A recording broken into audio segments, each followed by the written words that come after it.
Please join me in welcoming Carolyn Delaney with Changed People, Change People.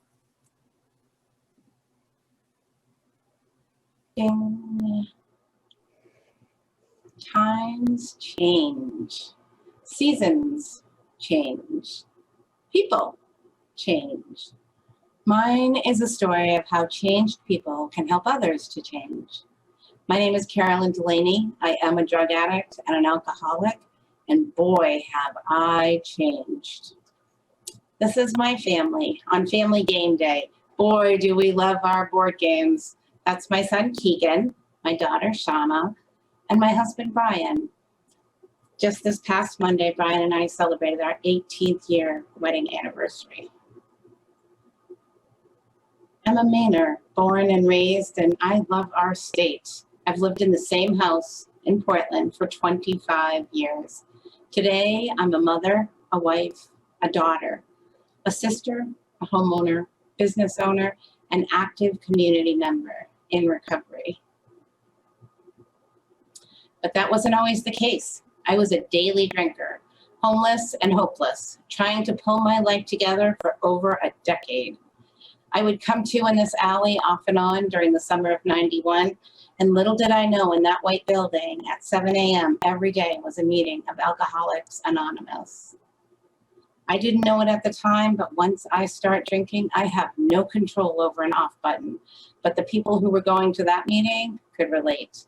The people going to that meeting knew that there was a life waiting for me when I was ready for it. But I had no vision of what that could look like, but they did. In '92, Child Protective Services stepped in and sent me to Crossroads for Women, a 30-day treatment program in Wyndham. With the other women there, I learned that I am an alcoholic and that once I take a drink, the drink owns me and my life spirals out of control. A few months later, that first drink, my life spiraled out of control again, which led to an ultimate surrender. This time a longer program called a Vodia House. It was here in this room that I learned how to ask for help and stayed sober for 6 months as a woman now in recovery. From there, I went to another house called Macaulay Residents. It was run by a pair of nuns who I secretly called my personal penguins from God. Those second floor windows was where I got my kiddos back and stayed sober one day at a time as a mom now in recovery. There have been many people in my life who have helped me to change. They had been where I had been, done what I had done, but weren't there now and knew that change was possible for me too. I learned how to hold my head up with dignity, how to repair the damage done, or just accept what is. They knew that change was possible because they too had changed. All I know is at some point, 28 years ago, I asked something to help me. And in that moment, I became a different person. 25-year-old me could never have imagined this life that I've lived because changed people have helped me change. Professionally, I'm a geek. I've always been a geek. And over the past 30 years, technology has literally changed the world that we live in. Social media has been used as a weapon for toxic comparison and an amplification of intense sadness in the stories about addiction. I want to change that because technology can also be used as a message to amplify, especially in this conversation about addiction. As individuals, we all have access to a bullhorn through social media, and each of us has the power to share a message to the masses. But it hasn't always been this easy to communicate a message so broadly. Back in the early 90s, when I was still drinking, I created a newsletter for a guy named Bobby Hall. His newsletter, Journey, was about recovery because he was an alcoholic in recovery and wanted others to know that there was a way out. At that time, creating a newsletter was time-consuming and expensive, but he was on a mission. In 2017, I had a dream, like when you're sleeping dream, about that newsletter, and that was just really weird. And I filed it away as that was just weird. But then in 2018, rocked by another overdose death, the Serenity Prayer on my dining room wall helped me ask the question, well, what can I do? I stood up that morning a changed woman. I don't think I knew it then, but I know it now. That dream had planted a seed about getting a message of hope out to the masses.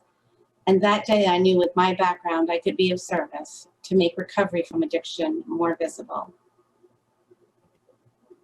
After talking to friends, we created a print magazine to tell the stories of changed people, personal recovery stories from someone who has been there and done that. They're not there now, and that is hopeful. Times have changed, and we didn't need a big media company to validate our vision. We could do it ourselves, so we did. The times have changed, and there are many paths to recovery. With over 2 million members, AA is by far the biggest, and dozens of groups have formed based on their fundamentals because of the power of that program. But there are many other free recovery programs available. Let's make them more visible to make recovery more accessible. So here I am today, a woman in recovery on a mission to make recovery from addiction visible. And there's a whole group of us on this mission. Some of us have been through the hell of addiction, others have watched, and some want to be part of a solution. Now, as a business owner in recovery, my own experience has proven that when I ask for help, people show up. I will need to change in order to be the woman that can build this company, to get this message out consistently, boldly, and loudly. In a world when I can amplify anything, I choose to amplify hope and help others do the same. Times change, seasons change, and people can change. It's time that this conversation about addiction changes, because we can and do recover. Let's talk about that.